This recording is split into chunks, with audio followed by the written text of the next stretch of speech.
여러분, 지금 전 세계 스마트폰이랑 PC 시장 내부를 들여다보면요.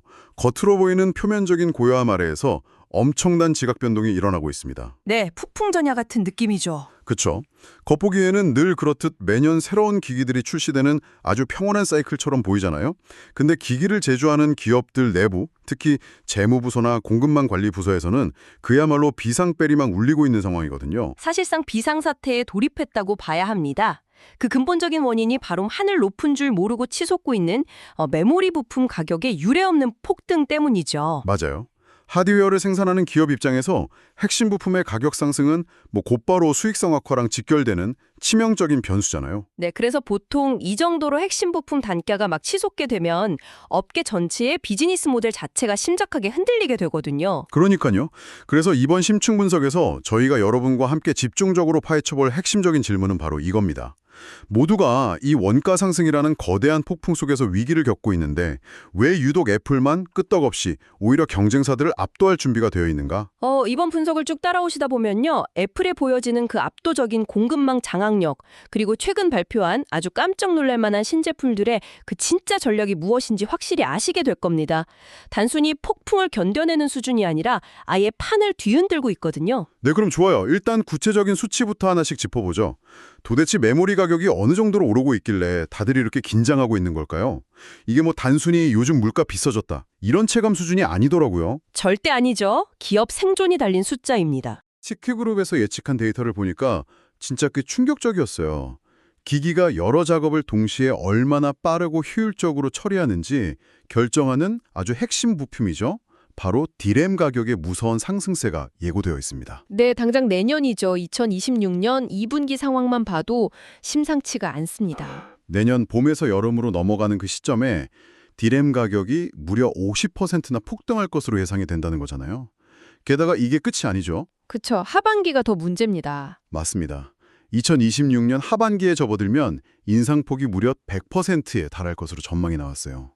불과 1년도 채 안 되는 짧은 기간 동안 가장 핵심적인 부품 가격이 2배로 뛴다는 의미잖아요.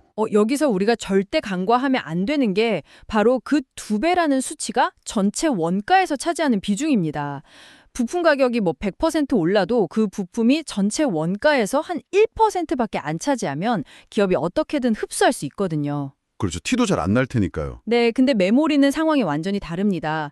CT 분석 자료를 보면 메모리 부품이 아이폰 전체 제조 원가, 그러니까 BOM의 약 9%나 차지합니다. 9%면 엄청난 비중이네요. 심지어 화면이 더 크고 고용량 메모리가 들어가는 아이패드나 맥 컴퓨터 같은 경우에는 그 비중이 무려 15%까지 치솟습니다. 와, 전체 원가의 15%를 차지하는 부품이 단기간에 2배가 된다는 거는 이거는 기기 한 대 팔 때마다 남겨야 될 이익의 상당 부분이 그냥 공중으로 증발해버린다는 뜻이잖아요. 맞습니다.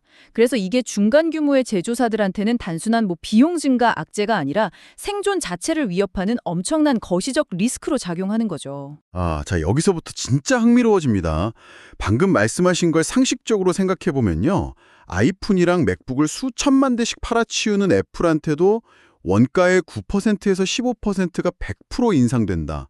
이거는 어마어마한 타격이잖아요. 당연히 수치상으로는 영업이익이 크게 훼손될 게 뻔히 보이는 상황이죠. 그렇다면 주식시장은 당연히 애플의 미래 수익성을 좀 비관적으로 보고 주가를 확 끌어내려야 정상 아닙니까?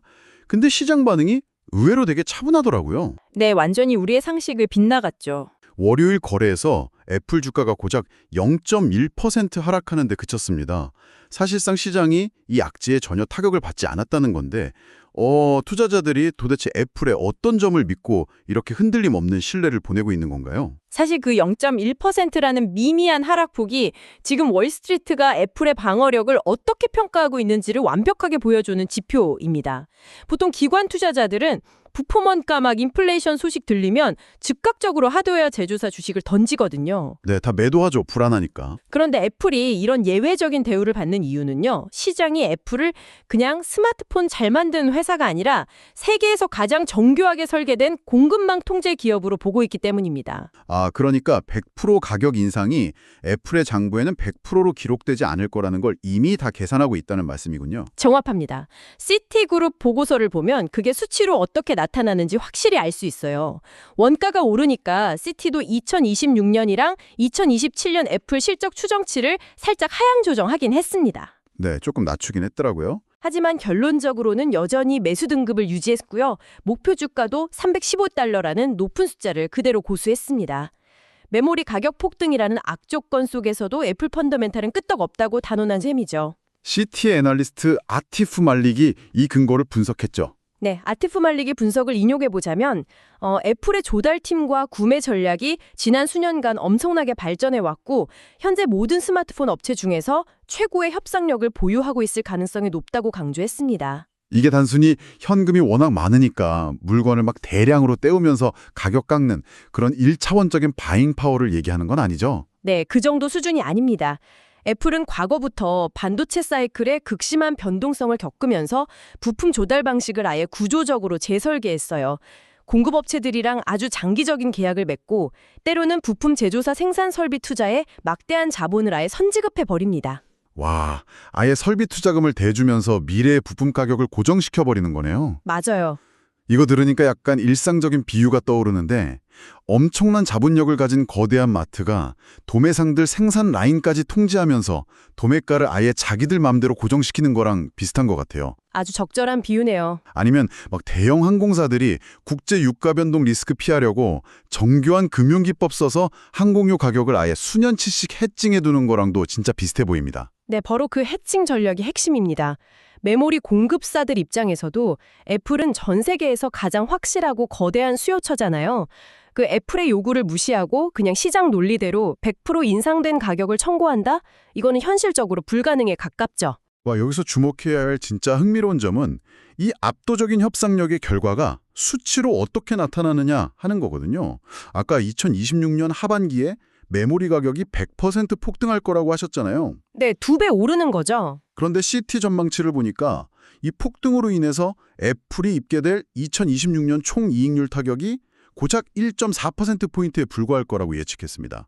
심지어 2027년에는 그 타격이 0.5%포인트 미만으로 확 줄어들어갈 거라고 내다봤고요. 생각해보세요. 부품 원가의 15%를 차지하는 핵심 요소가 2배 비싸졌는데 전체 마진율 하락은 고작 1%대 수준에서 방어해낸다는 겁니다. 비즈니스 관점에서 보면 진짜 경이로운 수준의 방어력이죠. 그러네요. 근데 상황을 살짝 뒤집어서 생각해보면요. 이게 다른 규모가 작고 저가 제품 파는 경쟁사들한테는 얼마나 끔찍한 절망일지 상상이 갑니다. 애플처럼 이런 거대한 자본력이나 장기 계약 능력이 없으면 이 100% 폭등의 충격을 온몸으로 다 맞아야 되는 거잖아요. 바로 그겁니다. 전 세계적인 부품 인플레이션은 애플한테 위기가 아닙니다. 오히려 경쟁사들을 합법적으로 말라 죽일 수 있는 완벽한 환경이 만들어진 거예요. 네, 원가 압박을 견디다 못해서 경쟁사들은 어쩔 수 없이 신제품 가격을 인상해야만 하니까요. 안 올리면 팔 때마다 적자니까요. 반면에 총이익률 타격을 1%대에서 방어한 애플은 굳이 가격을 인상할 필요가 없죠. 여기서 애플은 가만히 앉아서 방어만 하는 게 아니라 아예 한 발 더 나아가서 판을 엎어버리는 파격적인 카드를 꺼내듭니다. 네, 여러분, 그 파격적인 카드가 바로 지난주에 갑자기 공개된 신제품들이었죠. 깜짝 신제품들의 가격 책정을 보면 정말 믿기지 않을 정도입니다. 부품 가격이 100% 오를 거라는 공포가 지배하는 지금 이 시장에서 애플은 기존 $799였던 아이폰 17 기본 모델 대비 무려 $200나 낮춘 $599짜리 아이폰 17e를 기습 출시했습니다.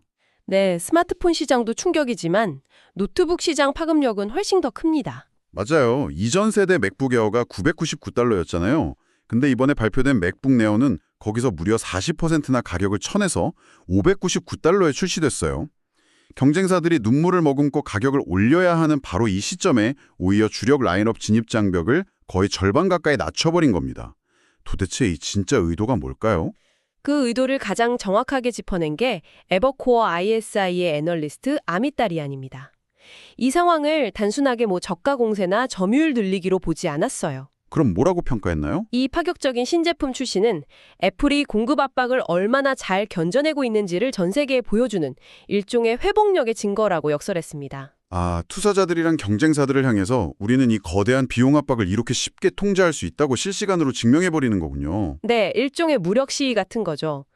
다리아니니가 지적했듯이 현재 투자자들이 애플이 메모리 인플레이션 문제를 얼마나 탁월하게 관리하고 있는지 오히려 과소평가하고 있다는 겁니다. 그래서 에버코어가 애플에 대해서 시장 수익률 상회 등급을 주고 목표 주가도 $330로 제시한 거군요. 맞습니다. 겉으로는 업계 전체의 위기처럼 보이지만 애플은 이걸 지렛대 삼아서 경쟁사들의 시장 점유율을 집어삼킬 완벽한 포지셔닝을 마친 거예요. 네, 여러분, 이 뜻은요. 우리가 매장에 가서 $599짜리 새로운 맥북이나 아이폰을 보면서 와, 이거 진짜 싸졌네?